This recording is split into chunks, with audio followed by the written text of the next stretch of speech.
Welcome to the semifinals, casual EAL fans. We are currently setting up for the second Demacia Division semifinal between Gags Gaming and Aggressive Enchanters. They've already started pick bans, so we're going to get that set up, get that on stream, and then during the spectator delay, we'll be commenting on that. I am TTU Phoenix. My co-caster is Hot Honey. Hi. So I've casted Aggressive Enchanters a couple of times. They do have 2 subs today.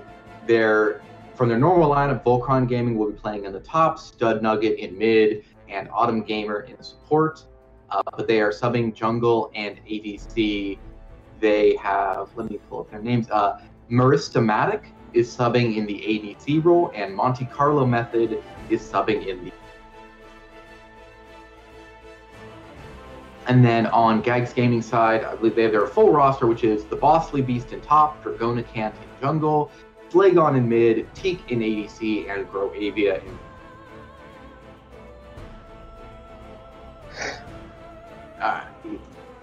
Invite. Okay, everyone's in. That's good. We're looking good here. Alrighty. So let's discuss this team composition that Aggressive Enchanter versus Gags Gaming have here.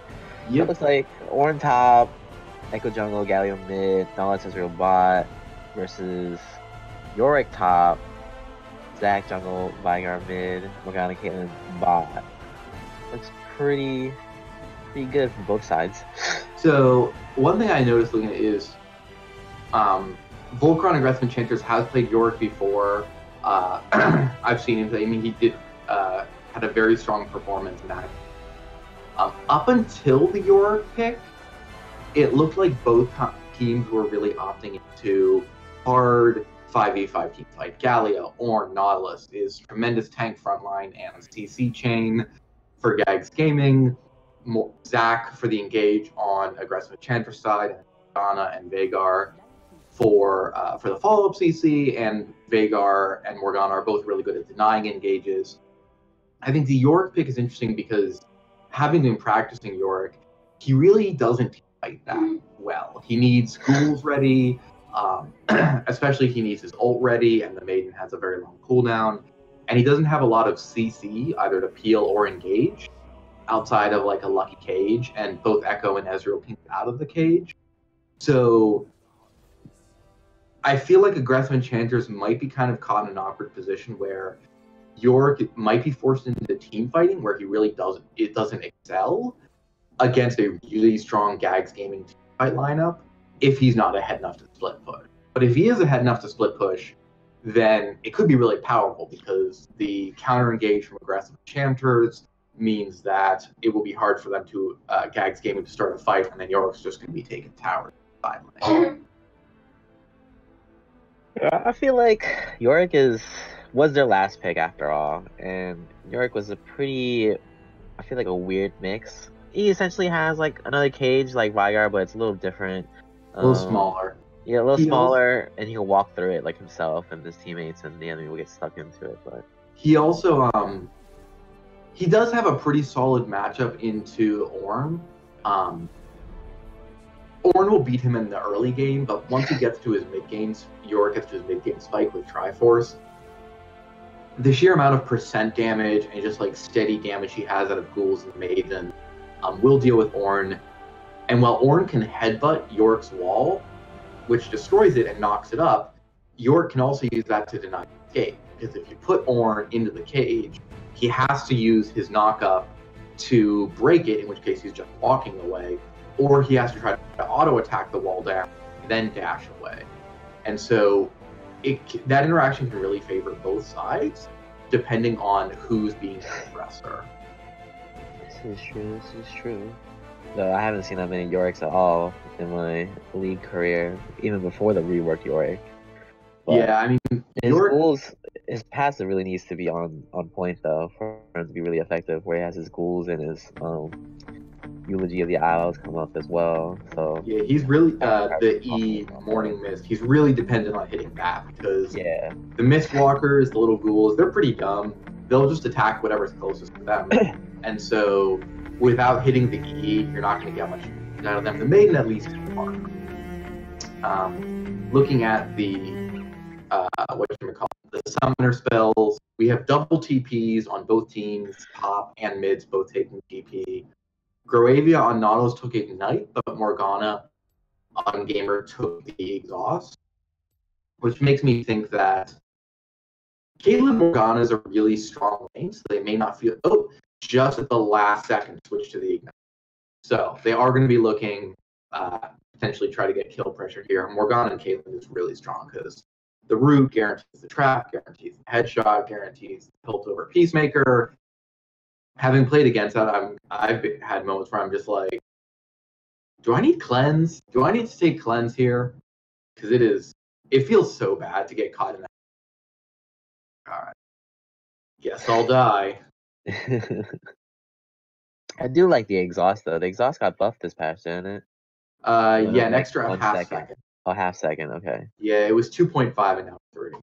I Being feel in like that's Morgana pretty route, good. kind of like Ron Burgundy, you're just trapped in a purple cage of emotion. Yeah, and if you time it right, you just exhaust right after it comes off and you just snare again. Yeah. The only thing I'm a little perhaps worried about on Gags gaming side is their damage. So Ornn, magic. Galio, Echo, Nautilus, magic. Ezreal's the ADC, but with the W proc and his ult, he still deals a moderate amount of magic damage. Zac and Yorick can itemize really effectively into MR this game. There should be Merc Treads on both of them, Adaptive Helms, or Spirit Visage, probably Spirit Visage for both. Gag gaming is really depending on Ezreal getting ahead, or else the enemy teams just stack MR, and they're not going to be able to kill anyone, particularly because Galio does good damage, but he's as much a frontline tank as he is a damage dealer. And so, like, Echo and Ezreal are the damage for Gag's game. And so they need to make sure that Bossly Beast can get some good ganks off early, because Echo jungle is pretty snowball dependent. And that Ezreal is getting his farm and getting his items in the mid game and not getting bullied out of lane too much, because if their two damage dealers fall behind, Galio, Ornn, and Nautilus will just be kind of like punching the goo man, and not much is going to happen. Well, you also have to consider on both sides it's pretty hard to, well, not hard to. Gag's game is really hard to initiate fights as well with this team comp, I feel like, because you kind of depend on Echo trying to pick someone off or Nautilus going in. You've got the corner ult, Nautilus, and then Galio is follow up. Yeah, but Galio, it's kind of hard to follow up with this team comp because you don't have like a Zac that goes in immediately, right? You just have to kind of time it out, and if you're already there, it's kind of hard to ult while in the middle of it as well. I think get knocked out of your own ult. They'd be looking for like Ornn and Nautilus to start the fight, yeah, and then that will let Echo get his stun off. So in case you didn't see, the previous semifinal for the Demacia division was played, I believe, it was Clout 7 versus Mundolicious, and Mundolicious did take that 2-0. This is a best of 3 series. So the winner of this game will face Mundolicious in the final next. Looking at Keystones, we have Grasp on the Ornn versus Conquer on the Yorick. That's very standard. Glacial Vagar, which is the pretty common build at this point. I think Dark Harvest on Echo makes sense. You're looking to get those early kills in Snowball, Aftershocks. I'll admit, not playing ADC, I don't really know the reasoning behind the lethal tempo Ezreal, but I think it's pretty common now.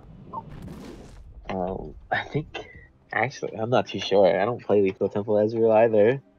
It's pretty interesting. The only thing is the comment on Morgana. I feel like Morgana is a little more likely to take Airy. I feel like I might have perceived that because it lets you give a shield to your teammate when you drop the E on them, and it's more reliable poke, because Comet's great if you have some form of ranged skill shot that has slow attach, because that guarantees the comet hitting, but Morgana's W doesn't, so you're not guaranteed to get that. But with the Ignite, I think it means that Marista, Matic, and Autumn Gamer are looking to get kills. They're looking to bully them. Looks like we have a pretty normal fan.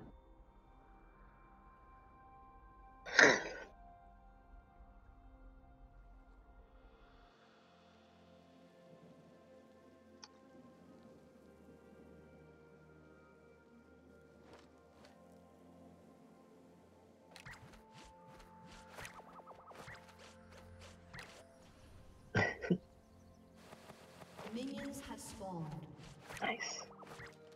Bye. Oh, I have noticed something. Zach has neglected to purchase items. Come on, Monte Carlo. It's the Monte Carlo special here. I think he did a few games too. And so that's actually pretty bad. Does he know? I don't think he knows. I don't know if he knows, but it's not even so much potion. It's remember, It's really hard, yeah, for Zach to sustain through the jungle without any potions at all, actually. well, it's not just the sustain though. It's you still, I believe, get special bonus experience for having that. So he might. Yes, he did not hit level 2 here. If you do not have a jungle item and you take a buff, you do not get level 2 off. I think he realized that just now. Yeah, and so this is actually going to sit back a lot. He's going to have to back, Oh my goodness. get his Hunter's Talisman and his potions, get back out into the jungle. Bossly Beast is still deciding to do Krugs though, and after the jungle changes. Because you don't need to do Krugs anymore to get level 3 after buff Grom. No, but there's still a lot of gold and experience in that camp. Yeah. So Just from my experience with jungle, I don't really like that route at all. It hurts a lot. yeah, it does hurt a lot. If you have good AOE, which Echo will once he's level 2, then he's not he'll do a pretty good job at clearing out the little Krugs. It's the Raptors that always kill me, man. Raptors hurt so much. Yeah, the Raptors are alright. They're not that bad. You just gotta kill the small ones first and then the big ones, but... I just have so many memories of like being Kindred, and doing Raptors is so cool. Yeah, I mean, it's much better to do Raptors if you have Hunter's Talisman, because you get a lot of health back at the same time, but if you get like Machete versus Raptors at the beginning, it's rough. It's indeed rough. So, Zach went from the Hunter's Talisman immediately to Red Buff, which I think was a good pick. Yeah. Echo wasn't likely to steal it, but just in case. And he's doing Krugs now, so he'll be level 3. He should be level 3, yeah. Echo will have both of his buffs. And they're both going to find themselves topside, so there might be a fight over the scuttle here. Looking at top lane, York's getting pushed in, which I think is appropriate. Ornn's going to win this matchup in the early game. He just has more damage at this point than York does. York really, he needs some levels, he needs a little AD, because the base damage on Boost is not very good. Yeah, but his Q scaling is pretty good as well, you know, with the items, so that's why his men's game spike's really good. Oh yeah, he's up here on Morgana. Morgana's with a late spell shield though. A little bit of a late reaction here by On Gamer, but he still makes it out with just half his stuff though. So Echo did claim the top scuttle. He's now going to finish clearing his top jungle, and Zach is... I don't know if he saw Echo there or if he just guessed, but he is going to go get the bot scuttle. He'll get one for himself. And in terms of XP and gold, he won't be here. He won't really have lost much of anything, actually, except for time. And consider that Echo isn't a really strong early ganker. That's not actually that. Echo's pinging that a Mountain Drake is spawning in 30 seconds, which I think is definitely a huge objective for Gags Gaming, because with 3 tanks on their team, and considering that Ornn's E deals more damage based on resist, and he just gets bonus resist out of his passive, Galio scaled off magic resist, they would get a lot of benefit from the next charm. Yeah, Gags Gaming has really good positioning here though, with the bot side kind of zoning out the aggressive Enchanters a little bit more, but... Yeah, Gravy is pushing it back. Yeah, Slagon's pushing Stud Nugget in as well, so... And Echo is looking for a gank, but the little river is warded here, so we'll see. Yeah, Gravy would have to hit a pretty good hook into root combo. Grovey, oh, misses the hook. The spell shield goes down. Lands the pass through though. Ignite goes down, but ooh, flash forward it gets a double. Oh, here. The Ignite and Dark Harvest proc is enough damage there. That was a good flash here from Bossly Beast though. And that was really well played from Groavia. He throws out the hook, it misses, but Morgana sort of instinctively drops the spell shield. Yeah. And he lets Ezreal get the W proc and he E's, which collectively remove the shield, and then he roots Caitlyn after the 90 caliber net has already gone off. Yeah. So he waits out the key defensive tool.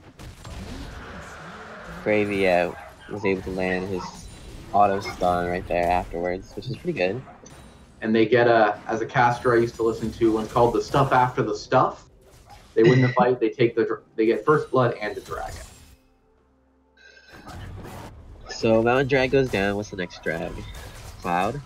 Ornn is already getting 5 bonus damage out of probably 4 or 5 bonus damage out of that Ocean Drag onto his. It's the little things, folks. It's the little things that matter. So which one do you think will be? I think it's gonna be Ocean Drake as a soul. I have a feeling it's Ocean Drake. But Monte Carlo's gonna come up here. Ornn's gonna decide to flash out then charge away. Monte Carlo follows up though, but nothing to gain here. But they do burn the flash. Yeah.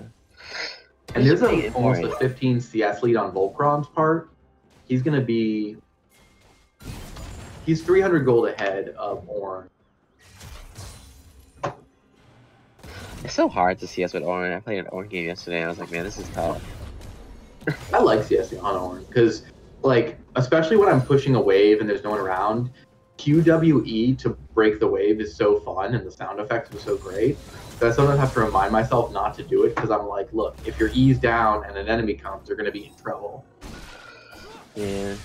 Volcron also hasn't backed, hasn't even needed to drink any of the corrupting potion charge yet. That's interesting. So Ornn's Bambi Cinder went on cooldown. For those, if you didn't read the patch notes, Bambi Cinder now applies bonus damage when you hit an immobilizing spell. It causes the spell to deal a little bit of bonus damage based on your max health, and it emits a burst of fire around you that deals the same damage. So what I'm wondering is, Ornn's Q technically is an immobilizing spell. If you bop someone with the emergence of the pillar, like it'll proc Aftershock, I wonder if if the Q counts if you don't actually get the for the damage from thunder. The slow doesn't count, so no, it would have to be a displacement. Yeah, he didn't get the displacement there, and the Cinder's not on. So I mean, like it also doesn't count when you go with a jungle item as well. When you slow like the monster camps, it doesn't count either, so it's really tough. It has to be like a suppression or immobilization, which is probably like a knockup or an actual hard stun, which makes it a little kind of weird. So CS is pretty even. A slight CS lead for the Ezreal off of First Blood. Slight CS lead in mid and jungle for Gags Gaming, but those are just a few. The one I'm noticing is just in top lane, almost 25 CS on the trick. And Aura was the one pushing it early as well, so it's pretty kind of hard. So Galio he's level 8 at this point. I'd like to see Galio look to make a play in a side lane because you're poking Veigar out. Veigar did just back for his lost chapter, but if you're just kind of sitting in lane wave clearing into Veigar, he's winning. Because he's getting the stacks from poking you, from killing minions. And nice stretch line here on the Caitlyn though, but just going to get a little bit more damage, that's about it. Get some decent harass down. Get some decent stats down, yeah. It's kind of, I feel like it's always hard when you play Nautilus into Morgana, because it's like, you can't really pick your fights, you just kind of just go for whatever you can go for, and then after that you just like, be satisfied with damage at least. One thing I did notice is that Peak on the Ezreal went first back. he got the Sheen, which is good because it's a damage spike for Ezreal. But Ooh, this looks like a nice flash here oh, Fnatic to that was dodge all spells right there. that was a cool guys don't look at explosions moment right there. Teak really went for the aggressive play though, knowing that Morgana backed right there as well. He just went really all in, and he could definitely kill there's Matic right there if he landed everything. But there was a beautiful flash outplay here for Matic to just survive, dodging not only the Ezreal ult but also the dredge line from Grovia. I'd like to see Teak back though here soon, as I was mentioning, because he doesn't yet have his tier. They might try to get one plate here, but it's free money. It's free they get the plate goal. Yeah, Cloud Drake's coming up. I'd like to see them back here. Get Ezreal's tier so you can start stacking that up and reset to be ready for Dragon, because Zach's top doing Rift Herald, but Ezreal's also out of mana. And so if they did try to contest, then Ezreal might not be able to contribute. But Matic also back, so they can definitely just do Cloud Drake right here. And yeah, they're paying for it. So Herald goes to aggressive Enchanter here on the Zac. They might be looking to use the top side though. Here it is, Monte Carlo coming in with his slingshot. Lands the Q, pulls him back in! Lands in the cage. Now cage. He's trapped in a glass cage of emotion! Oh, can he kill? Oh, he pulled the back, he tried for the redirect. Oh man. So a little interaction. You don't have to charge towards the ram.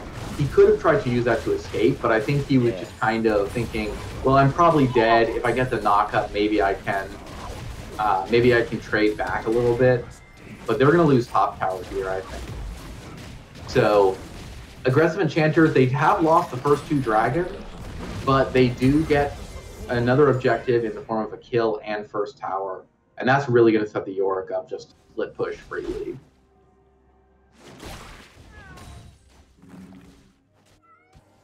Air Drake is pretty good for Gags Gaming. Ornn, Echo, Nautilus, all characters that are very ult dependent, and whose ults are really high impact. Man. I feel like they got to be real careful that aggressive Enchanters don't get the Infernal Soul though, because a Veigar with multiple Infernal drags on him is real scary. It is really scary. I wanted to be Ocean Soul, but that was a beautiful play topside where they just go 100-0 on the Terra, get all the platings on both the top and jungle. So now both Monte Carlo and Voltron are going to scale pretty well. Let's see, yeah, there is a 1,600 gold lead on Voltron over the Dragon Cant on the Ornn.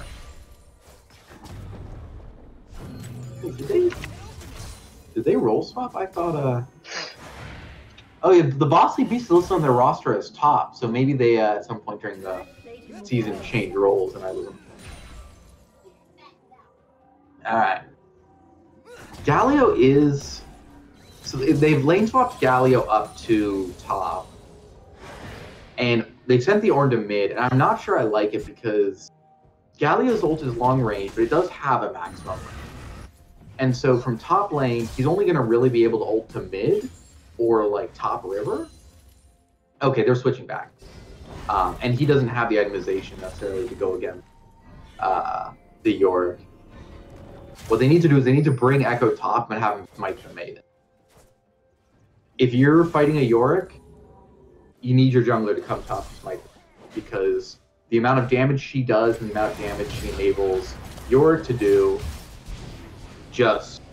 it's not really possible for a solo tank to fight.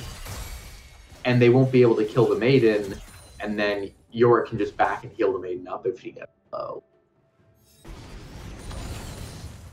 So it still looks like standard lanes, even though top turret is gone. We still haven't seen a Galio ult, and I really want to see them try to make that play, because Galio to me feels kind of like Lysandra. Ooh, nice cage here to stun. Very good cage. Galio here. And try to pick off Gravia. Wild Thing comes up, Autumn Gamer misses the snare though. Monte Carlo forces the flash here from Galio and Nautilus here. So Gravy and Slagon both loses their flash, which are pretty big initiation tools as well. So I thought that was a really kind of weird play here when Monte Carlo went in for Bro AV, but they worked it out where Autumn Gamer and Stud Knight was able to follow him up. Does the maiden They go know that down? they can't really burst him down. Volcron manages to get the maiden out of tower range before she goes down. I feel like Maiden's so weird to play with. But they made it easier now, I guess, because now Maiden has a toggle where you can also just let it farm lane, as opposed to before where it just auto-follow the lane no matter what. Well, she'll auto-follow you unless you release her. Yeah, so, ooh, nice dredge line here, but Stun Nugget has to flash away. Ooh, right in the middle of the cave so they can't really get out. Gravy goes down to Stun Nugget ultimate here. That was a really nice play. That was old bait switch here from Stud Nugget, knowing that you would probably get pulled if he threw himself out there. But that was pretty good. And now they're just gonna push into the tower here as well. Well, as much as they can at least. Knowing that Dragon's also coming down over here. Yeah, I feel like we need to see this Galio do something else, because to me Galio feels like Lissandra. He's kind of a containment pick. You pick him because he brings CC. He's not going to lose lane, but then he team fights and makes plays around the map. Uh-oh, you're walking into the Zac. And then it just steals it right. And that's enough.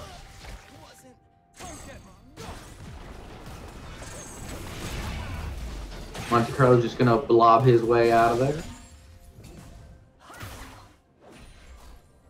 Yeah, and if you're not making plays with the Galio across the map, then I feel like you're really, like, just sitting in lane, getting a 2 CS lead over the Veigar. He had a larger lead at one point, but that's not enough at this point. You're not getting the value with no KP. He's down on gold because Stun Nugget him. Alright, TP in from Volcron. They're committing to this dragon. They do not want Gags to get the full point. But doesn't do anything. Volcron Gaming is just going to come around, just kind of swing his body over there, get some pressure. They're definitely going to take this drag here. Unless Bossy Beast is in here. But they see him, so I don't know what they're going to do. Cage goes down, but it's going to have timed out by the time. Ooh! Red Red team over there. gets it. And Bossy Beast has the ult to get back over the wall after he dashed into it, trying to steal it, but... Stud Nugget has 210 ability power with only the Hextech GLP. How much is he getting out of his passive right now? 89. That's like a whole item already. Well, that is GLP item. GLP only is 80 right now. And then he's getting, I think, 4%? Yes, 4% AP out of that, so... Yeah. Like 3 more AP out of Infernal. It's pretty good, it's pretty good. Orange just farming up in top lane, trying to get his Sunfire. He's very close to it. He basically has enough. He needs like one more. I like the new Sunfire changes though, they're really nice. Yeah. Monte Carlo walks over a pink ward that's deep in the jungle. I've seen the orange nerfs that are in PvE. I think they're pretty fair. Yeah, he's a really strong champion. Yeah, they're just they're reducing the damage Brittle proc does early, which is good because like it's 2% off. Ooh, Auto Gamer steals the Grom. Let's take away the frog. But like a full Ornn combo will proc Riddle 3 to 4 times, so that's 6 to 8% max HP less damage, and that just reduces some of his ability to really just solo people early in the game. Aggressive and they is delayed choosing to put Herald on top lane though, so that's pretty good. Yeah, I feel like maybe what they want to do then is, because I mean summoning Rift Herald and the Maiden at once is fun on York, then you just have this whole army with you. I feel like maybe they want to try to start a fight somewhere else, perhaps in mid or bot where they haven't gotten any towers. Try to force the Ornn to respond, and then let Volcron just march down an inhib with the Maiden and the Rift Herald and all of his ghouls. Yeah. Yorick with Shelly and Maiden's pretty good just to push by himself. He's gonna need at least 2 people to come answer him. Because I know that probably Ornn won't be able to answer him at all anymore at this point. And it's one of them's gonna have to be a damage dealer. Like Galio and Ornn are not gonna be able to do it. He's got Merc Treads. he's building more MR. Man, look at that damage already. Oh, Echo here catches Matic out, but not enough damage from the Echo to really. I thought he was going to take the ult back in. No, it doesn't look like it. They are pinging it. Stud Nugget's coming down there to help out Matic a little bit. He's gonna walk right into Echo though. Does he see? Oh, he just kind of staggers around. He's like, yeah, no thanks. Just gonna do this here. And they're gonna push in mid as well. Galio's gonna answer that. So it's 3v2 here bot, but looks like Echo's gonna go mid as well instead. Gags Gaming feels like they're kind of in a bit of a holding pattern. They're just like, they're keeping their lanes clear. They're getting farm, getting some posts, but we haven't seen a whole lot of action. Doesn't look like much action, I swear. Ooh, has to charge. See that thing? Or yep, he's used the charge. Yeah. He's gonna take a little more damage here. That's tough.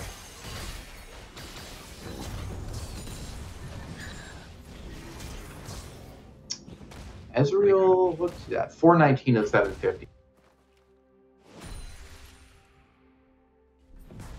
It's pretty slow game. 21 minutes in, only 4 deaths total. This looks About like a 3k gold lead to nice. Percentage. Oh, I thought he was gonna do it on the ward. Yeah, he almost did it, but Ezreal buffered the dodge here. Echo goes in on Vygar though. But he has no support. Comes down as well though, but still He goes does get the down. kill. Zach looks like he's gonna still alive because he still has passive here, I believe. He's gonna live right here when the blobs comes out. They are gonna force Morgana's out gonna passive. come down. Orange looks He's to gonna on hit. here. Oh, he hits only one. Gets the Morgana though. Yorick just kind of walling around with his thing. Ooh, probably stays alive with Caitlyn ultimate by his shield. Looks like they're gonna collapse here on Ezreal possibly. Gets to slow down the miss. Dodges it though. Teak is caught here. Teak is gonna have to flash though, because he still has flash. Yep, he's gonna flash away. It was still too long on the arcane shift. Volcron lands skill shots pretty well. Putting the slow on, and he has to arcane shift out. Or Monte Carlo's gonna hit him with the knockout from the slingshot. But that was a pretty good fight, I believe, on both sides. Bossy Beast came in around like he had to. Got stunned, almost got stunned again, but I don't think he did. Both both teams get 2 kills. Caitlyn got the 2 kills for aggressive enchanters. 1 kill went to actually both of the ADCs got both of the kills. Yeah. So aside from losing the tower there, I actually think this is about. Oh, and they are gonna. Nope, they're not gonna lose the second tower. Barely stays alive. Oh. Stun Nugget just instantly bops. He just deploys the outplay button, and that's all there is to it. That's a little rough. He almost did it, but so it did look like a Stun Nugget Autumn Gainer went down in the last team fight. Bossy Beast couldn't stay alive to press his ultimate in the middle of that while getting Galio ulted, or else he would have been able to change that around because he did get like stunned hard the whole time. Autumn Gainer gets kind of caught out, but just spell shields away. They didn't want to follow that up. Looking at the immunization, so Zach has both Merc Treads and Spirit Visage, which I think is the right play here. Ezreal looks like he's not finishing the Trinity Force. He's going for Blade of the Ruined King, which I think makes sense. I don't know. I feel like that's a little weird. Yeah, I think the Trinity Force is a bigger spike, but he's concerned about trying to burn through the Zach, who's very tanky. I guess it also lets him have the option to go Iceborne if he wants to, but I feel like he needs to go Triforce in his team comp. So. Yeah, but I think he's looking at like, you have 2 big tanks that are going to be trying to run you down in a fight, but neither of them have built armor. They're just built magic resist, so the percent max HP damage from Blade of the Ruined King will be really effective with Zach. Nice follow up here by Sling on the Vagar. Monte Carlo gets both of the backline though. Ooh, ultimate kills Stun Nugget takes him out. Though. The Tree Shot Barrage lands. The boutique goes down finally, but he was almost killing Autumn Gamer along on his way out, but he was just caught between a hard place between the two. Autumn Gamer still stays alive because the spell shield has to flash away to get the second pop with the Q. Echo. Oh, goes back in. Does he? Oh, he doesn't follow it up. He just uses it to kind of scare off the team. And Oric comes around from the top side. Yorick continues to push bot side here. I didn't see Yorick drop down Shelly. Did it drop down Shelly somewhere? They dropped it in mid. That's why the mid tier 2 has almost no health. It may have been an accident. I think it would have been an accident because you could definitely use Shelly here as well. but they still get tier 2 turret here on the mid side. Yeah, it had almost no health left after Shelly charge. Nice.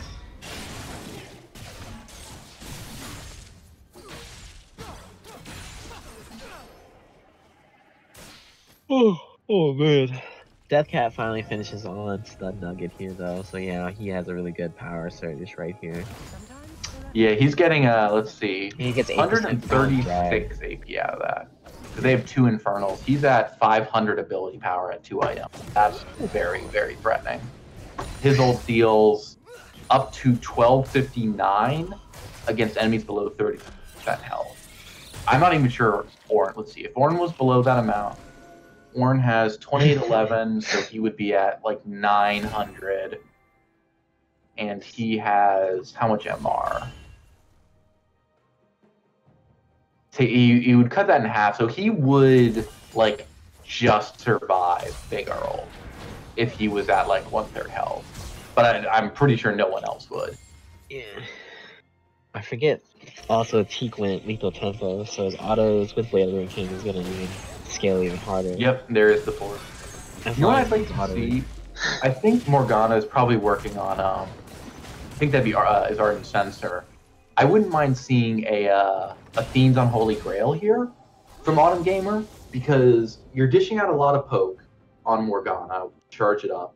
It lets you heal your team, which is something Morgana normally can't do.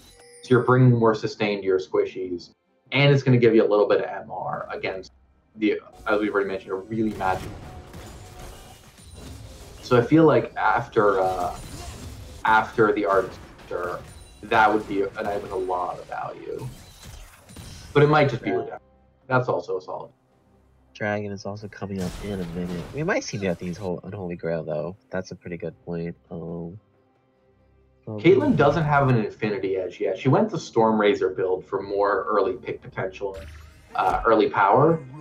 She looks like she is, with the BF sword, she's going to be starting on Infinity Edge here though.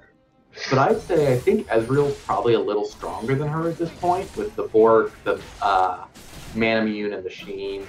Oh yeah, Ezreal's definitely gonna win a 1v1. I feel like if he just lands anything, because if he just lands the Q first and gets lethal tempo proc, he just probably auto Caitlyn to death before.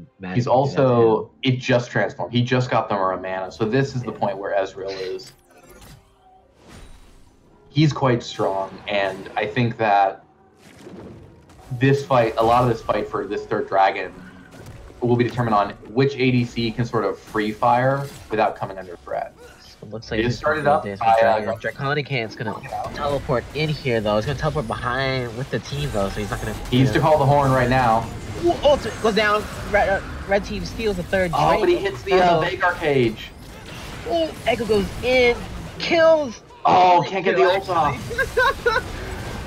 Monte Carlo goes in with his ultimate, knocks people up and around. Vagar cage lands with the follow. Zach is not taking any damage here. He is going down, but he has to flash the heal out of the way. Dragonican's gonna walk away and try to get it out, but it doesn't look like he can. Nice Meow Cage come down.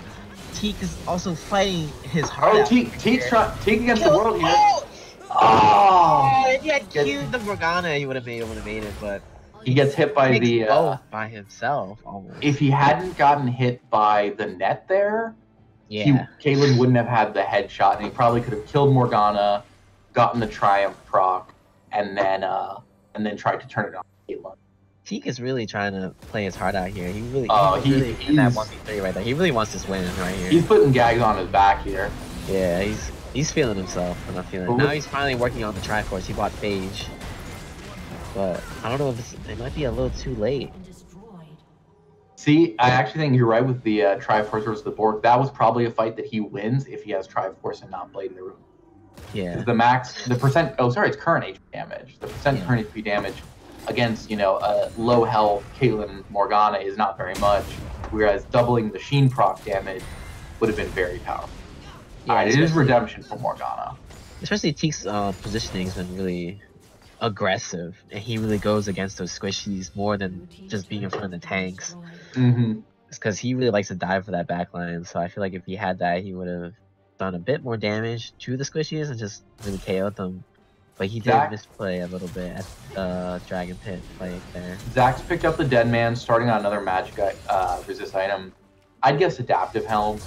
It's good against Galio, Tornado, Ornn damage, and most importantly, it's a source of CDR.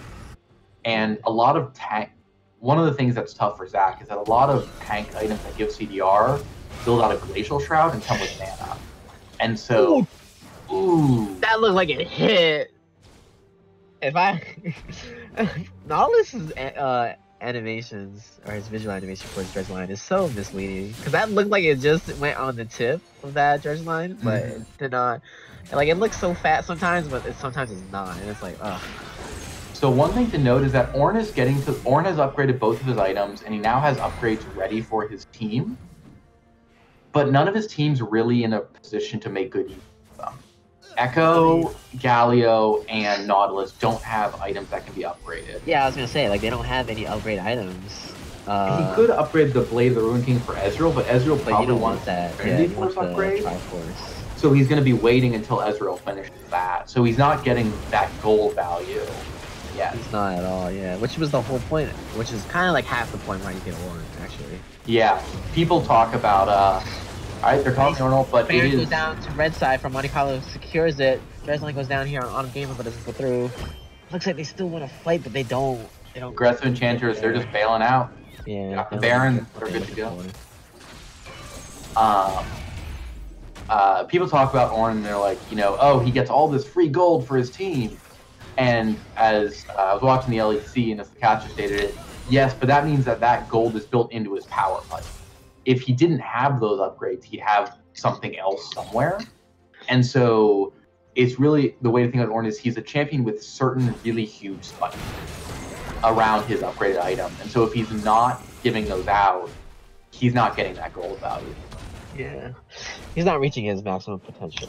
No, I think Ezreal should be the first to get it because he'll have the Trinity Force quite soon. Let me see.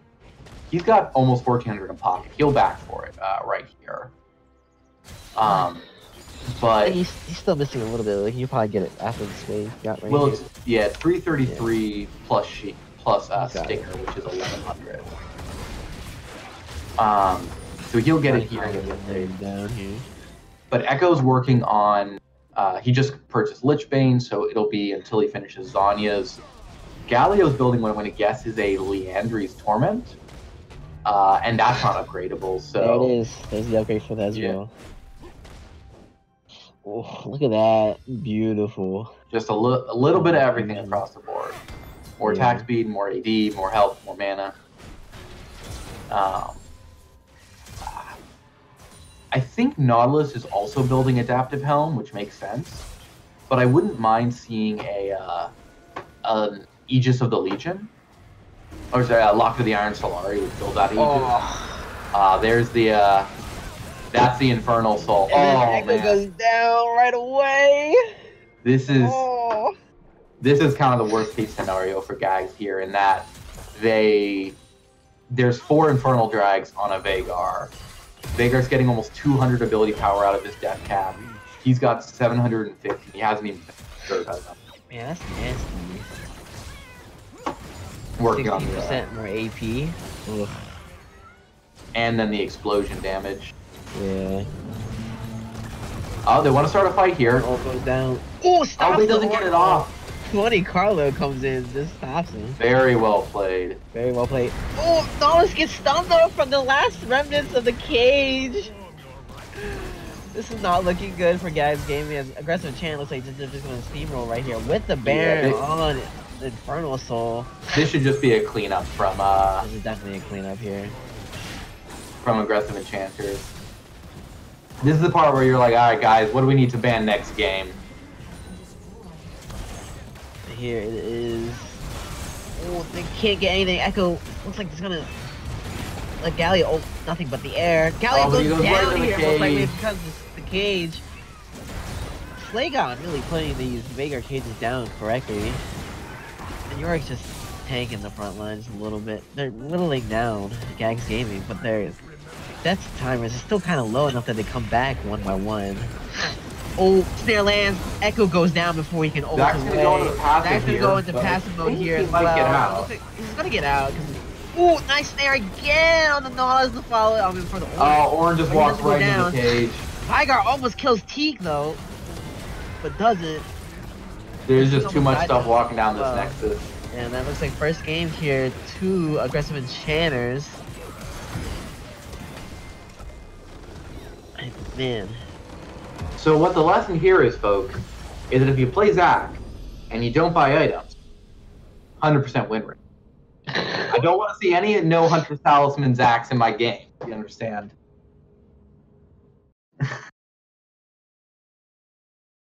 Oh my gosh. He is 100% so far though. BRB queuing up for no item Zac jungle start. So what do we want to see next for Gags? I think Teak's Ezreal was great. That was the star of the game for that. I feel like Teak played really well, yeah. Yeah, and I don't hate. I still like the Ornn. It's a bad matchup into Yorick because essentially they early gank forced Ornn's flash, re-gank got the kill, got the turret from 100 to 0 with Rift. But that's more a case of 2 really good ganks from back won the lane. It's also possible for Ornn to win that lane, so if they're going to rerun that, I wouldn't mind seeing a Yorick ban or just more jungle attack top. What got my attention, what I think needs to change, I didn't like the Galio. He was pressuring Veigar in lane, he poked him out, forced him to be back, and at one point he had like a 20 to 30 CS lead, which is good, but there weren't any ult. He wasn't ulting top to try to help out Ornn. He wasn't ulting bot. I'm told we're going to commercial. So I would just, if you're going to play Galio, yeah, like looking at the damage charts, he did very low damage, only a little above the Ornn and the Nautilus. And out of your mid laner, that's just not enough. I think that he either needs to be ulting to side lanes, which is what you pick Galio for. You pick him to contain the lane and then jump to side lanes with the hero's entrance, or you pick someone else. And I think that Gags Gaming needs to decide what do they want out of their mid. Because I feel like I don't think the question was one of the Galio play. I think that they were playing just fine, but I think that like if you put an actual mage there, then those points where Veigar is getting pressured out of lane are maybe killed, or items onto a mage that's then going to bring damage. Right. Yeah, I kind of agree with you. I want to see the Galio change though, because they didn't really use Galio all that much, besides him just sitting in lane for some reason. And you can see by his damage, like the damage output on Gags Gaming here is really weak on everyone, really. That's not Teak, and that's the thing. Like they were dependent on they were dependent on their 2 carries to get ahead, and Teak was doing the work. He was doing the business. But Echo, maybe I'd like to see something a little different out of the jungle instead. Echo jungle kind of depends on, like, he kind of needs to find someone isolated and like pick them off early. Yeah. And he wasn't really having those opportunities to snowball. And so maybe something like more of a bruiser type that's just like more reliable. So we're going to go to a quick break, and we will be back. Next time we come back, and then... Yep, teams are setting up for round 2, and we will see you here then for game 2 of Gags Gaming versus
And welcome back, all casual esports amateur league viewers. We're back in for the second game between Gags Gaming and Aggressive Enchanters here as we get into the pick and ban phase here. Allow a first ban for Gags Gaming, as always.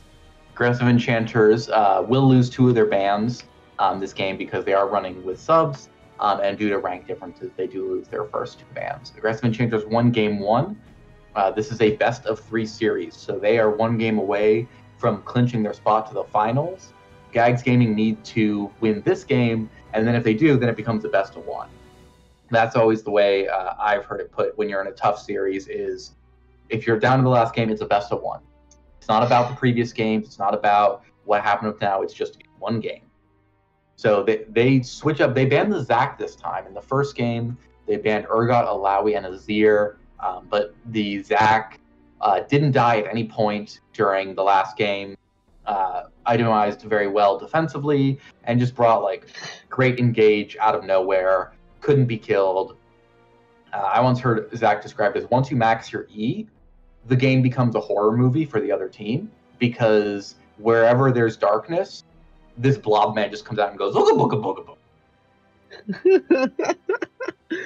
So Zac is going for in response to Monte Carlo, who had a really successful Zac game last game, even though he started with no items. This is a 100% no item Zac again. The Gags Gaming are really taking down the time they're banned. I think sometimes, do they ban the Yorick from last game, which really took over top lane? Do they ban the Veigar? Alright, it didn't go through, but I'm assuming we're going to see your message in chat that that was supposed to be a Veigar ban. Do you still accept those at this late this season? I think we're allowed, due to unreliable. I think teams are allowed like 1 remake per draft. Just because, yes, they're allowed 1 remake per draft because most of the time when I've been playing, we've succeeded in just like communicating with the team, like, hey, we meant to ban this, but it misclicked. Pro draft is not the most reliable. Gags Gaming takes the Caitlyn. I like what I'm seeing here. They identified that the Zac was a problem, the Veigar was a problem, they banned those. They are like, the Caitlyn was a problem because it just controlled lane and got to free hit in team fights, so we're going to pick it ourselves. Are they going to pick the Morgana as well the next round? Let's see if Aggressive Enchanters pick Morgana instead. Enchanters don't let them. They respond to Morgana. There we go. I think that's what you need to do. If you, like, even when my team's been playing, if we look at a team that we know likes to run Caitlyn Morgana, if they pick one, we're like, you got to get the other because it's just such a powerful combo. Sejuani from Monte Carlo. Monte Carlo loves to play those tanks, so he's on a very comfortable jungler again.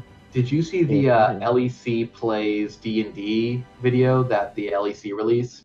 I did not. What was it about? It's just the different teams playing D&D, and G2's like, I want to roll for draft. I have a 16, get me Ornn. And they're like, but unfortunately with the minus 15 grabs modifiers, that actually fails. Yanko's pick Sejuani. And then every time Mad Lion's like, all right, we're gonna dive bot. They're like, all right, cool, 14, that's good, you dove bot, and Humanoid dies. What? Just says it here, Humanoid dies. All right, so we do see the Echo and Nautilus out of Gags. I think the Nautilus, there were a few parts of the build that we were talking about during the break that were a little iffy, but I think the early lane went well, even if it is a poor matchup. It's still a good combo with Caitlyn, and it seems to be a comfort pick for their support. I don't hate the Echo run back, but I think that with Bossly Beast on Echo again, there's going to be a lot of pressure on him because once again he's into a tank that is going to scale very well, but doesn't have a really powerful early game, and so like there's pressure on him to get some kills, get some picks, get ahead in the early game before Sejuani gets online, so that he can be that assassin and do the damage. I mean, it could go to Bossy Beast, or it could go to Sligon. That's true. It is a flex pick. I don't know if Sligon plays it, but I like him on a more I'd like him on a more damage dealing. We had the Urgot ban. That was a first round ban last game. I'm wondering if they're going to ban the Yorick. Aggressive Enchanters will have first pick after pick. Let's see what Orin Alawi and HBox are Volcron Gaming most played favorite champion. So it could be they're going to ban the Orin themselves. They could be trying to force them into banning York. Maybe. See, what I would have done there was I wouldn't have banned Orn. Because then Gags Gaming either has to ban the Yorick, in which case you take the Orn, or they ban Orn, in which case you take the Yorick. But they ban the Orn, ban the Azir. I wouldn't hate to see a blind Yorick. I don't know if they want. Mordekaiser, alright. Mordekaiser instead. Still really good. Yeah, he's pretty blind pickable. He has a few bad matchups, but a lot of his like really terrible matchups are like off-meta top laners, and so they're not ones you comp. Oh, Galio again, instantly. Let's hope we can see some changes here though from the Galio. Is this the salty run back? See, so this would be their top laner, I'm assuming, unless they're gonna run Galio top, but I highly doubt that. Yeah. All right. So once again, Gags Gaming has drafted just a Mongo front line, which I think is pretty good. They don't quite have the engage that Orn brought last time, but a lot of tanky front line, which is something of a struggle. Misfortune can have trouble when there's this much in your face front line. I still feel like it's a bit of a struggle for Gags Gaming as well. It's like the same problems they had last game. Yeah, their engage is less secure as well, because Orn, at least when he's ahead, is really long range engage. Their engage range this game is basically Nautilus hook. That's as far as they can go to start a fight. Or Nautilus ult, because if Nautilus just raw ult someone, Morgana would shield. So, but I do like the Garen pick. It's strong early lane. Excuse me. And I think they need a stronger top lane than they had in the matchup at the time. I think that for me, the story of this game is going to be there's a lot of execution pressure on Slagon and Boston because the Echo had a few good kills, but he was still behind. And I think that the Galio I didn't feel like he did enough with his ult. He didn't roam enough, and just holding lane Agar wasn't really what you wanted. So I think that on both of them, there's a lot of execution pressure of you need to sort of step it up this game and really bring what your champion is sort of optimal at and known for to turn it around. All right. Teams are readying up, so we're going to be going into client picks and bans.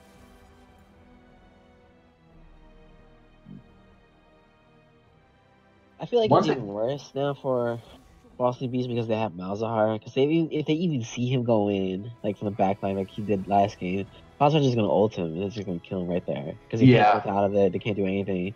And then Gal's going to maybe follow up, maybe not. I just want to see more from Slagon if he's going Galio again. Need to see more of him doing silent games with his ultimate, or just using his ultimate more in most scenarios at all, essentially. Mm-hmm. And one thing Garen pick, I feel like it's weird. I don't know. Well, one thing I noticed is that the resistance shoe is on the other foot this time. This time, aggressive enchanters have drafted 4 magic damage dealers, and 3 of them are sort of tick-based damage dealers: Malzahar, Mordekaiser, Morgana, the M's, which I will now collectively refer to them as the M's. Yeah. So, Adaptive Helm should be on Garen. It should be on Nautilus. Probably should be on Galio. There should be. I'd like to see Merc almost, unless he's really snowballing. I might like to see Merc treads on the go.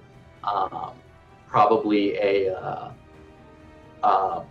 Banshee's Veil and maybe QSS on the Caitlyn. Like this time, Gags Gaming will get a lot of value out of magic resistance and tenacity in particular, because with the Morgana root, the Wani stun, those are very powerful hard CPs that you don't want to get chain locked.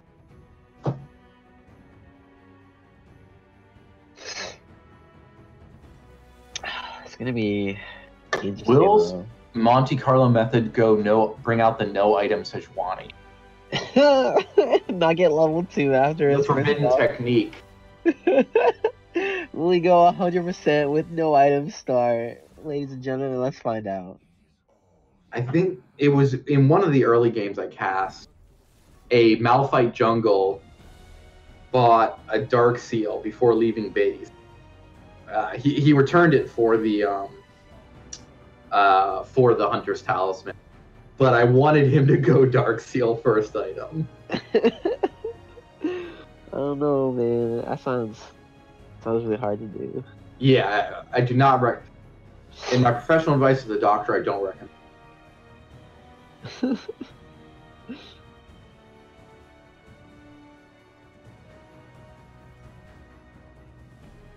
All right, looking at summoners. Basically a repeat, double TPs, both tops and mids, ignites on both supports, heals on both.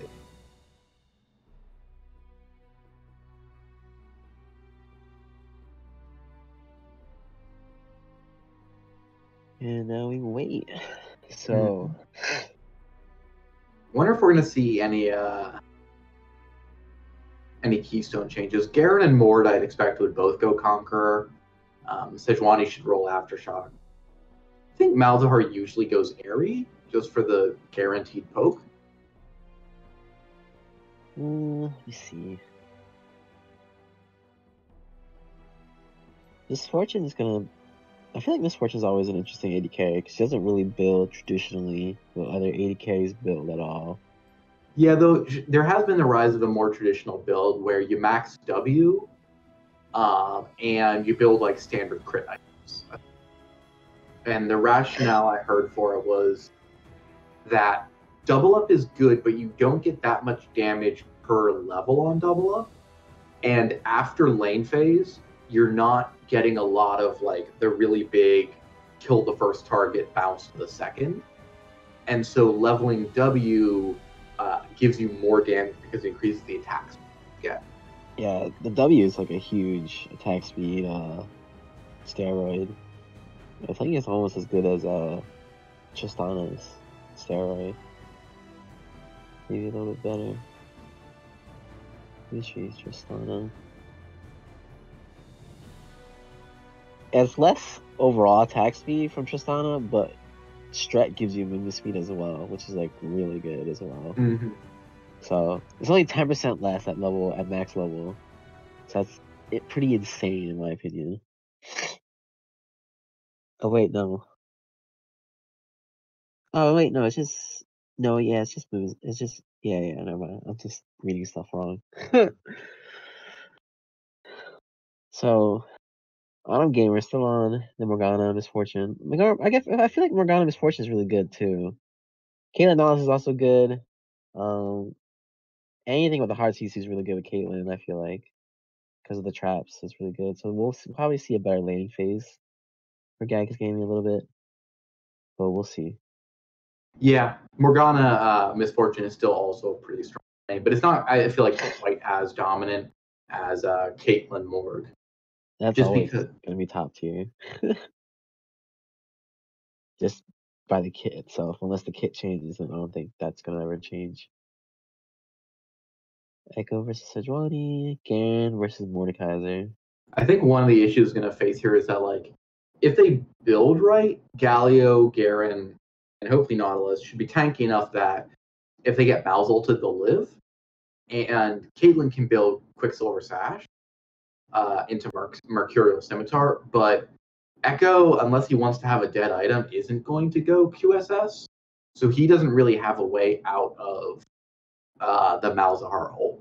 Yeah, so I feel like you can't zone use in the middle of that, right? No, you can. Yeah. What you can zone use in the middle is set ult, even though it's suppression.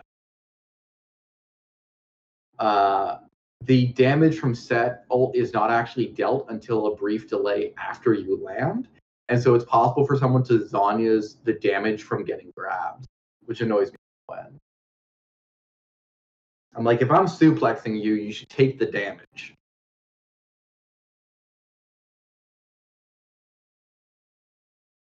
you'd think it would be the RKO out of nowhere, but it's not. Just like, oh, he's on you. Great. Oh. Alright. Yep, double Conquer in the top lane. Conquer on the Galio, Airy on Malzahar. It's Grasp Caitlyn, which I've heard is the Korean Caitlyn build. It's more lane dominant. The sustain means that like you're not in danger. It gives you extra poke when you go for like if you charge it up and go for a headshot with the Grasp on. So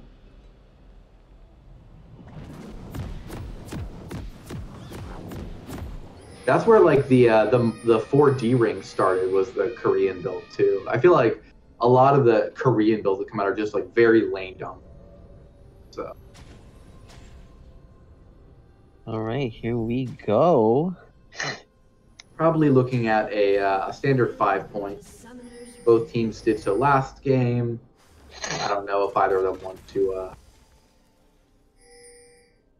want to go for an invasion. Looking at starting items, both junglers have Hunter's Talisman. They both have an item.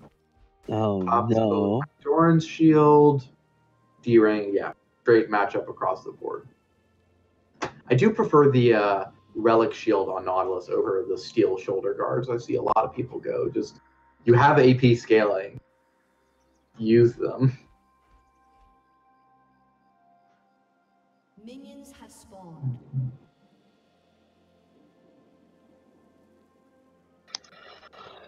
Alright, looks like it's gonna be standard starts here. Red and blue buffs on both sides. Both junglers are starting bot lane. I want to see. What do you think this Garen's gonna build like this game? Probably Triforce. So definitely the Triforce. I've seen Garen's go into more afterwards. I almost say Wit's End might be a good idea. Wit's End? It's not going to work with your Judgment Spin, but it gives attack speed. It gives magic resistance, which against this team could be really good. Personally, I'm just annoyed that there's like certain champions where their players can't build tank anymore. Like the instant the Garen changes came out, every Garen player just like psychologically lost the ability to build Black Cleaver, even when it's good. Same with Darius. Or like Gragas players. Like Gragas players cannot visually see tank. Their brain doesn't process. Hey man, don't come at me like that. Like I try to think of like a build to do tank with Gragas in the jungle, but I'm like, it's not working, Chief. I don't think this is gonna work, Chief. The thing is that like Gragas is it was level 2. Level 2 spell shield. Top lane. Like I'm all for if you're fed on Gragas, absolutely go full AP. But Gragas can also like go Runic Echoes into tank and still do alright. And so, but I feel like I just see too many Gragases in my game. Like fall behind and then not build. Well, that's different, you know, when you fall behind, you have to go like, oh, nice dredge line here, especially on the wrong target. You're gonna put some good damage here, but not enough. Teak doesn't land the Caitlyn trap in time to follow up. Huge. But that headshot. So Johnny coming in though. Loses the passive. There gonna be a smite fight here? I don't think so. Mordekaiser is coming down to support Sejuani. So Sejuani Mord has the rotation, but Sedge is probably gonna eat the stun. Instead, like Sedge doesn't eat the stun. Oh, gets pulled in. Likes the ground for health, but doesn't do anything. And he had flash, so you could definitely flash away, but the reset. The reset. Definitely. That was great follow-up though on Breath of Enchanter, because even Stun Nugget was going to take the long way around just to get to know that Galio doesn't really not pushing his lane as hard. And the red buff went to Mordekaiser, so that'll allow him to keep what's his face, keep Garen in the Darkness Rise circle as long as possible. Kill goes over to Mordekaiser. He's going to scale pretty well. CS lead for the Caitlyn, which I think is expected, but the thing that I'm noticing is also that nice. Autumn Gamer's burning a lot of mana. Demacia is doing alright, but Gags gaming side has really not had to expend much in the way of resources in this spot. Finally's gonna come up here to support the Echo. Gonna get the crab. Yeah. First drag is what kind? It is an Inferno. Inferno.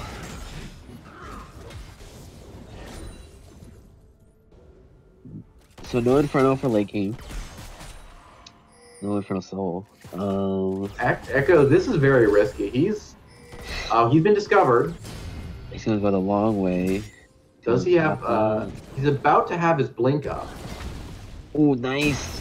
Ooh, there you go. Oh, Sedge thinks he's gonna go for the blast cone. Oh.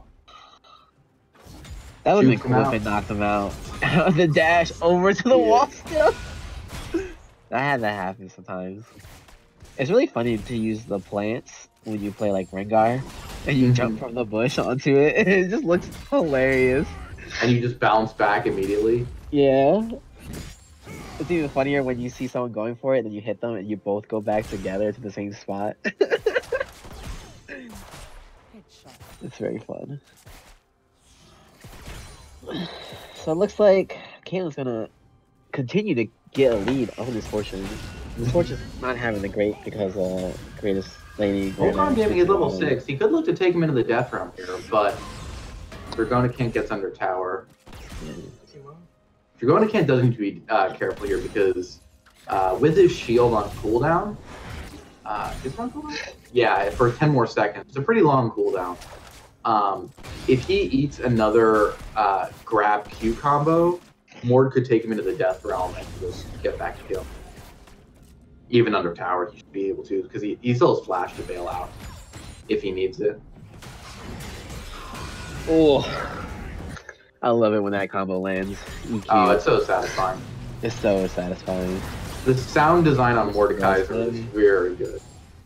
Yeah, I still miss old Mordekaiser a little bit, like I miss old Shen. I miss original Mord before they tried to make him a bot lane.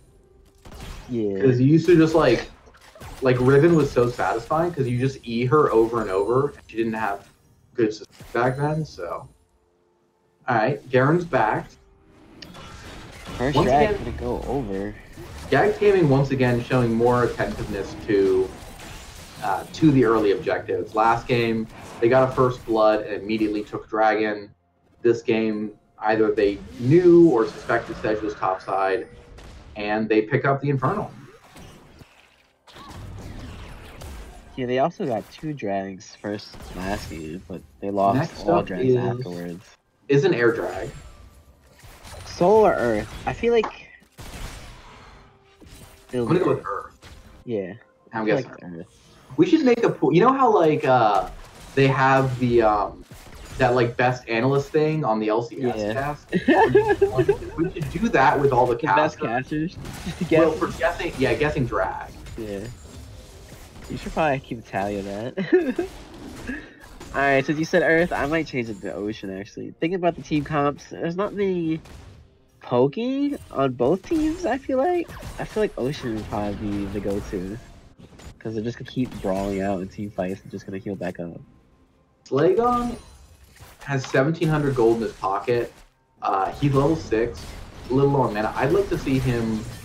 It is. Okay. Misfortune walks back into the trap though.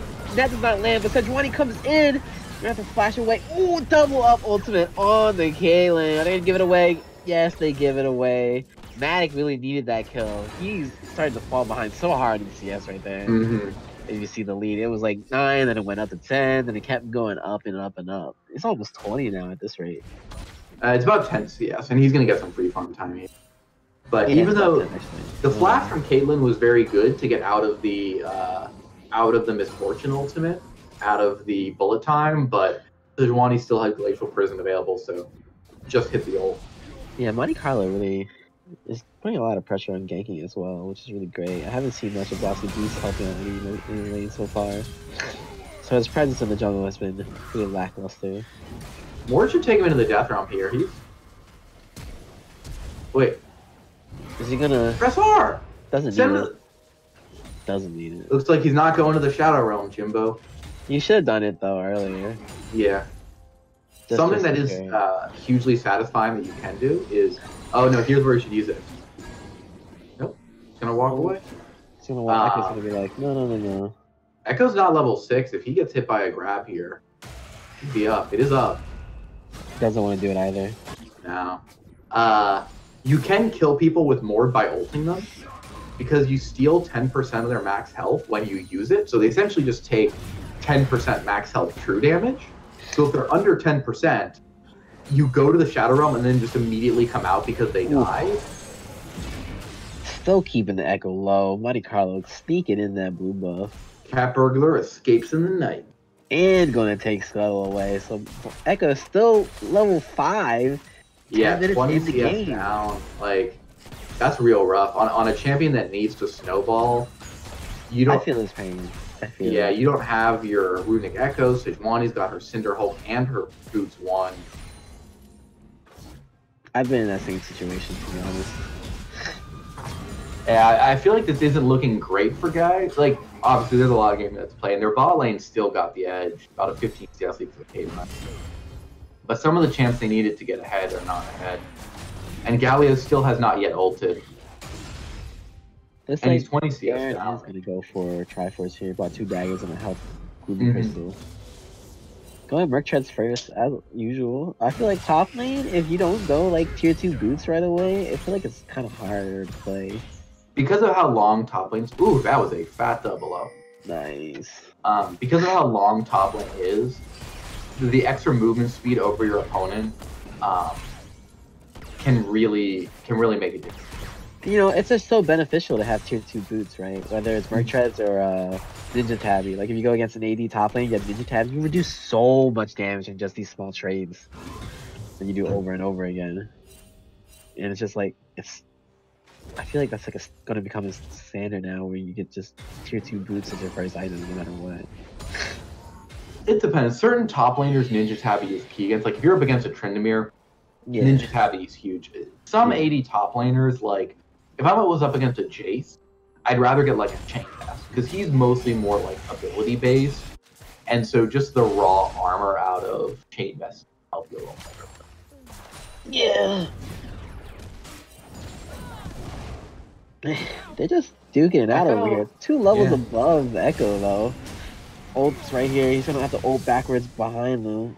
He's out of mana, and he's trapped most behind likely his dead line. here. He doesn't. Yeah, he's got nowhere to He's go. give it away to Matic.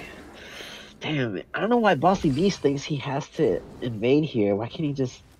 Yeah, and especially because like the blue was coming up, Yeah. but at that point you're invading for like Gromp. And he's so deep in there, and he had no support from. his Yeah, team. maybe there was a miscommunication. They were expecting the Galio ult, but like, Oh, it is Ocean. Let's go. I'll ult the Galio. He's not going anywhere. I don't even know why he bothered to show up. yeah, you just need to leave that. Yeah. Like, there's nothing for him to do, especially if bot lane is still just farming down there instead of trying to collapse as well. Yeah, this should be first tower here. All this plating. Oh, everyone gets the money. That said, they are probably not going to get the tower here because there's an LEC video on how to use the Rift Trail most effectively. Because they drop it first, it's got so much resistances from all the plates that have gone down that they're not really doing any damage. Galio, I mean, Mordekaiser finally gets the kill here on top again. Does use the Death Realm. Yeah, they are going to get turret though. Yes. Took him a while. It's got 620 armor and MR. Nice. Team's turret has been destroyed. Oh, that's tons of money. Yeah, this one's rapidly tilting here. There's now a 5,000 gold lead in favor of aggressive enchanters. Monte Carlo is just really comfortable right now in the jungle, no matter what Oh, team yeah. he plays on, in my opinion. Because I've seen him sub for a lot of teams, and he just looks really good. Is he on a team normally, or is he just? Yeah, he has a team. I forget what team it is, but I've seen him play on his main team. And he always plays tank junglers, and he It always must be a division I haven't capped. I like he also casts himself. So okay. He also Sej is going for the Abyssal here. Normally, as Sejuani, like Warmog second is really good because her damage scales off of health. She's a lot of free resists, so health back that up really effectively. But in this case, because of how much magic damage your team is dealing, I really like the Abyssal. You're going to amp Malzahar's Mord's damage, Morgana's damage. It's going to give you health. It's going to give you mana CDR. Like, it's really an all-in-one item for her. Yeah, Monte Carlo's game knowledge here is really... Garen still has ult here, and Mord doesn't. Dragonicam might be able to clean this up. But he chooses not to follow. If he'd followed that, I think he could have potentially gotten the kill with they both have flash with Demacia. Sure. Oh, he's gonna go for it. What? Oh! Misses. I think he needed to flash QE. Yeah. To stop Mord from flashing away. And now Mord's about to have his ult up. Monte Carlo tried to give the blue over, but... he took it. Yeah. Like, you're going to the Shadow Realm, Jimbo. Nope. Mord's just gonna back. But that's interesting. Mord is leveling the shield second instead of the grab. Normally you level Death's Grasp second because not so much for the damage as for the fact that it is a very long flash Q here on Sejuani though. Snare lands. It's all canceled by the Mord shield. Easy kill. Yeah. A little bit of misplay for Monte Carlo with missing the flash assault, but Arctic Assault, yeah. Yeah. It's okay. It's all okay. But yeah, normally you level the Death Grasp second because of it's a very long cooldown spell and you want to get the cooldown down, and it passively gives you more magic penetration. Yeah. But he may want the shield because concerned about Garen ult. Most likely gonna get another kill here as well. Yep. Free. Monte Carlo method. There's something Caitlyn could have done there as well. Like, you're gonna get died by Sejuani, who had most of her health, and then... all you can do there is leave. Yeah. Like, you needed to leave tower, and to be honest, that would have been a great opportunity for a Galio ult. Like when they're sitting under tower, Galio. Slaygon was walking down. Why didn't he just ult? Maybe he wasn't in range, but I think like I don't know. I feel like Slaygon is not having the impact on the Galio that you really want if you're going to pick Galio. Yeah. Maybe it's just a comfort pick because his Azir was banned. But I think they picked. But they banned it himself. Oh no, you're right. The Azir is a ban against Stud Nugget. Yeah, I was gonna say they banned Azir themselves, so I'm not too sure. But Stud Nugget still playing really well. Galio needs a lot more presence right now, but I think it's getting later in the game where he won't have that much presence. Yeah, Mouse doesn't have any kills, but that's fine because when you play Mouse, you're kind of signing up to be an ult bot. Yeah.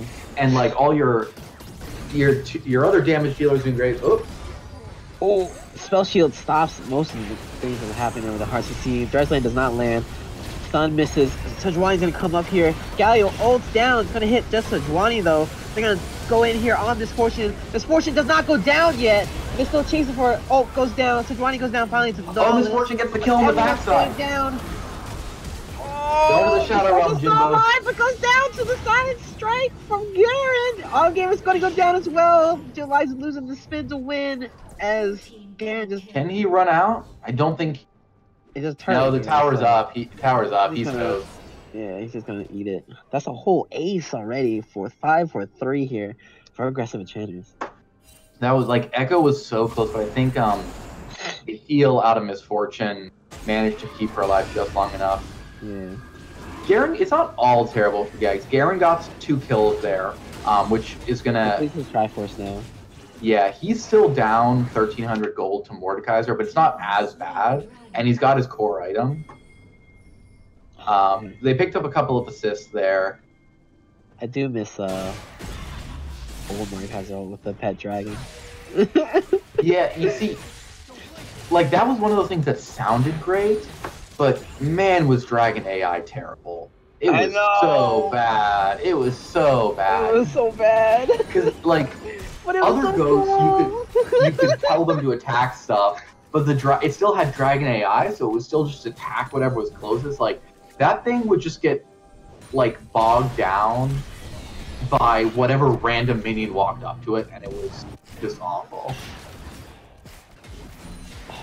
They got Shelly again on aggressive trainer. I feel like Shelly in the beginning Gags is a lot more gaming- beneficial. You're in the river, but the question is who's catching out who? Galio's going to be Nice grabbed. pull here from Gal. Gal goes back. I don't know if that thought was a good idea.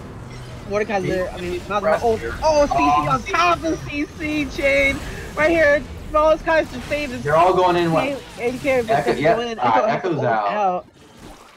That really was like to me, like, Galio was like, hey guys, they're all in a choke. Let me get my CC here. And then Caitlyn was like, well, Galio got the CC, so I feel like I need to go in and do some damage. And then Nautilus and Echo were just like, I'm just gonna watch. Well, and then Nautilus is like, well, I'm the support, so I need to try to save my ADC. Gets caught by the silence and goes down. Echo tries to be like, well, maybe I can clean up the kill on the backside. That's just the one at a time issue. Oh, is Shelly gonna get another one? No. Nah. Is Shelly gonna get another hit? Ay. They're gonna take Gags Gaming's jungle, it looks like, get the red buff. And they're gonna follow up here. Two pick one in this push though. Caitlyn gets snared from the Morgana Q. And will most likely go down here. Blast Cone gets him out though. But since Monte Carlo hit the Blast Cone, Nautilus didn't, so he kind of was like, we'll just spare you here. How much gold is Mort sitting on? Mort has 3,300 gold. He should back here because he'll have relays, he'll have probably his tier 2 boots. Maybe the start of something. I personally like Proto Belt on Mordekaiser, but I don't build it every game. Sometimes you need Morello, or you need to go into defense earlier. This is tough. Dealing with supers this early is always tough. Because you just don't do enough damage.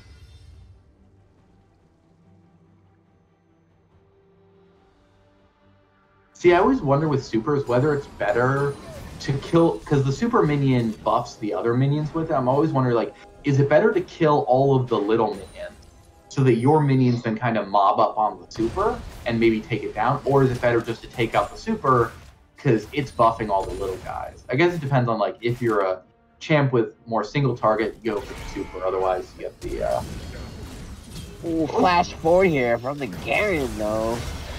Ooh, takes down Matic. But it looks like is he gonna go down himself? Ultimate goes down. He's gonna go to the here. Shadow Realm, but And he's just gonna eat him. Take everything right here. W out on his way. Oh, it goes down. Why would you do that? That's tough. I don't think Echo saw the mouths of her. She wouldn't have went in like that. A little bit of a surprised by it. I feel like I understand that it was a very powerful combo, but I wonder if maybe they should have kept Teak on the Ezreal. He doesn't look as comfortable on the Caitlyn. He was doing well in lane, but he hasn't been able to really. I mean, granted, he's getting like CC chained a lot, but I don't know. He felt like really good on the Ezreal. He was, arcane shifting around the fight, hitting people with Qs, getting lots of damage off. And on the Caitlyn, he just doesn't feel as comfortable. Yeah, it doesn't look like he's performing as well either. I feel like if they really thought Caitlyn was that big of an issue, why don't you just ban Caitlyn and go for Ezreal again? Yeah, there was so much they need to ban, dude. Yeah. Aggressive Enchanters is going to start up Baron.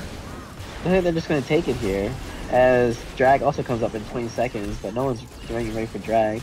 They should be able to get it fast enough that they can... Mordekaiser's just standing there menacingly. He's just standing there menacingly. Like, why they're not even gonna do anything there? They're just gonna watch him. Like, if your sweeper shows Mordekaiser, just go wee woo, wee woo. No, he's in the jungle. They're gonna force Bossy Beast to have his own jungle. They're gonna have an easy setup for. Yep, good. Always check that bush within the Ocean Drag pit because I love to control ward that. Because no one checks. It's a really good place to control ward it, I love Ocean Map because there's so many. You get so much more vision when you put wards in bushes now, like especially between like red buff and Krugs, there wasn't a bush there, so you put a ward that's right next to Krugs, you can't see that, but now you can see the whole lane and the bush got connected. I like Ocean Rift. I think my personal favorites are Infernal and Mountain.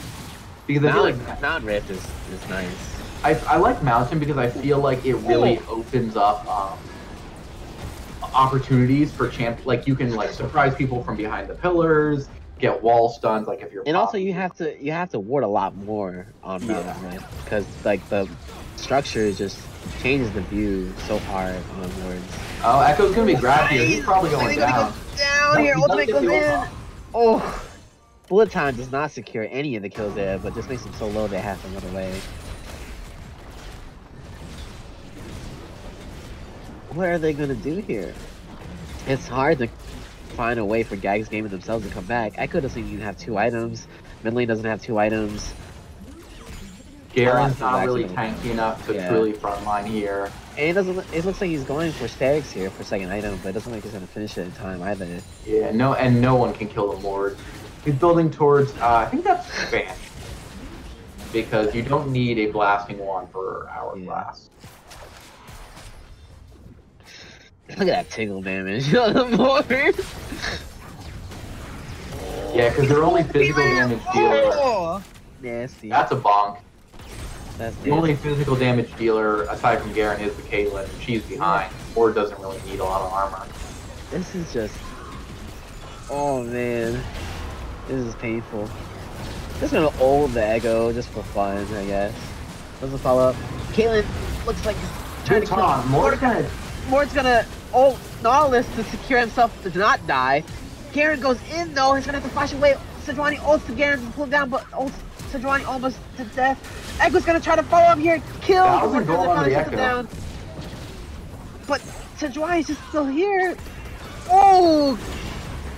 Force Fortune kills Caitlyn with a second double of proc though. And that's going to be game. Aggressive Enchanters take game 2 in particularly commanding fashion. And they punch their ticket to the finals. So, we will have a rematch of our first ever cast. Mundo Licious versus Aggressive Enchanters for the Demacia Division final. Next one. That will be a best of 5? That will, yes. That'll be right. Interesting. Curious, let's see advanced. Aggressive Enchanters went 0-2 against Mundo Licious in their first ever debut. The more damage used, the misfortune damage was used. I think the Galio damage again, very low. I would have liked to see Flagon on something. Yeah, it's so low. Maybe it's that the rest of the team really hadn't practiced with Galio, but I think he only ulted maybe once or twice in that game. I feel like they weren't. If you're going, one of the things about champions with roaming ult is you have to keep in mind their power. A lot like characters like Galio, like Twisted Fate, like Talia, their other abilities are balanced with the idea that they're going to use their ult to roam and make plays around.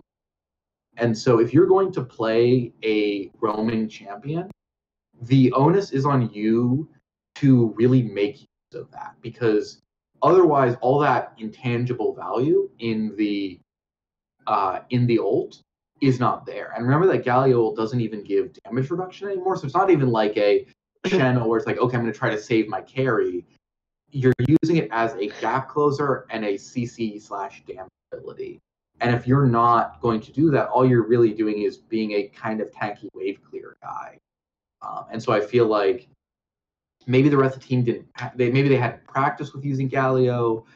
Maybe they needed a little better shot calling of when they're going to use the Galio ult. But things like tower dives, invades, all of these things, like Flagon could have been ulting to Boss League Beast every time that he was invading, and he could have turned the fight on the Sejuani. Well, I feel like also they needed different champions as well. Like Nautilus is fine. I feel like that's fine if you change that.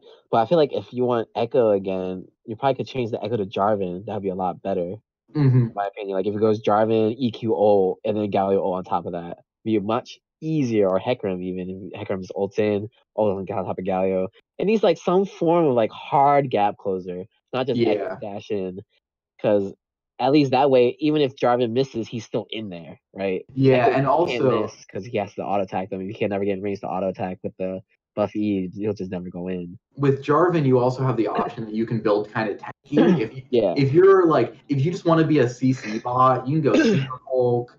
You can go like And Cinder Hulk into Stoneplate. Cleaver, Cinder Hulk, then- Stoneplate. Like you can build. And then You you'll give so much power to Galio just doing that. Yeah. And plus, in this case, you could itemize into Mercssim if you needed to get out of the Mausel. But yeah, like Echo is just, he doesn't have the option really to build tanky. And so he can't be the first into a fight. Yeah. It's just, I feel like Gags Gaming needed a better draft as well. And but that's about it. Yeah, I think, there. but I think we shouldn't focus too much on the fact on them. Aggressive Enchanters played really well. Yeah. Both time for having two subs, they really seemed to work together well. Volcron Gaming was just controlling top lane Pretty well, both yeah. games. Monte Carlo was bringing the CC. The follow up was great out of the rest of the team. Mm-hmm. Everyone was sort of doing what they needed to, exactly what they needed to do. And so I think that they really they brought together well, and they're looking good for the final. Yeah, even though their lanes, like some of the lanes were losing early as well, and they still played really well. They still followed up with their teams. They still had great synergy with each other, even though they had two different subs. So Yeah, it was pretty well played from Aggressive Enchanters. Monte Carlo really put in a lot of work as a sub. Volcron had really great top lane advantage most of both games, and their bot lane played pretty well, even though the early game could use a little bit more work. But overall, they did pretty well together. looks like we're not. Like it was pretty good. Looks like we're not going to be doing an interview. So final messages, folks. No item Zach still is 100% win. Oh no! We will see you. I believe there is another match in a different division later tonight. There are multiple matches scheduled for tomorrow. As 9:30 EST tonight is our next match. And then we're going to have multiple matches scheduled for tomorrow. So we will be bringing you multiple casual EAL leagues, 5 p.m. We have two games, actually. My team is one of them, but I believe the other match is being casted. And then I know through the start of the week, we have quite a few matches set up as we get through our semifinal week and prepare for the finals. And we will see these Demacia division once again next week for the 5-game Demacia division final to find out who's our Demacia champion. And if there's any casters and streamers out there, tomorrow has a bunch of games, and the schedule is pretty empty. So we'll see some of you guys pick up those schedules if possible. But it is a really packed schedule for both Saturday and Sunday. Because today was the first game of 4 for today, and there will be 6 games tomorrow. So it's gonna be really, really interesting to see how these divisions shape up, and we'll see who goes to the finals. All right. And I think with that, we will wrap this up.